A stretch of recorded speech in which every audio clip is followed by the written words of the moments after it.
કિંમતી મોટરસાયકલોની ઉઠાતરી કરી રાજસ્થાનમાં સસ્તામાં વેચી દેવાના કૌભાંડનો ક્રાઇમ બ્રાન્ચે પર્દાફાશ કર્યો છે।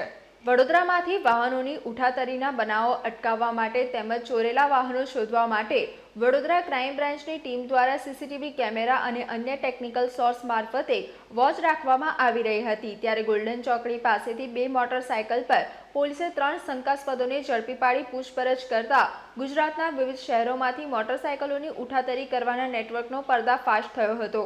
પોલીસે પકડેલાઓમાં મહાવીર નારાયણલાલ ચંદેલ, પાંડેસરા સુરત મૂળ કુમારનાળા, રાજસમંદર રાજસ્થાન, વીરેન્દ્રસિંહ ખંગારસિંહ રાવત સ્વરૂપલા બાગમાલ ગામ બિયાવર રાજસ્થાન અને લોકેશસિંહ ગુલાબસિંહ રાવત ખંડમાલ બિયાવર રાજસ્થાનનો સમાવેશ થાય છે।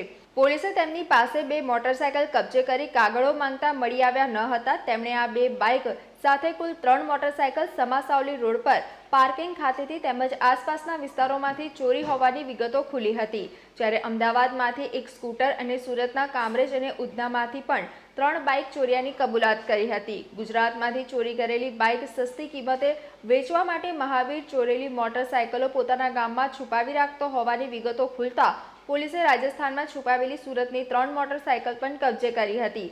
ક્રાઇમ બ્રાન્ચે પકડાયેલા 3 વાહન ચોરોનું નેટવર્ક જાણવા માટે પૂછપરછ કરી હતી, પરંતુ તેમણે ગલ્લાતલ્લા કર્યા હતા, જેથી પોલીસે ત્રણેયના મોબાઈલ કબજે લઈ લોકેશનો તેમજ કોલ ડિટેલને આધારે નેટવર્કની તપાસ કરવા ફોરેન્સિક નિષ્ણાતોની મદદ લેનાર હોવાનું જાણવા મળ્યું છે।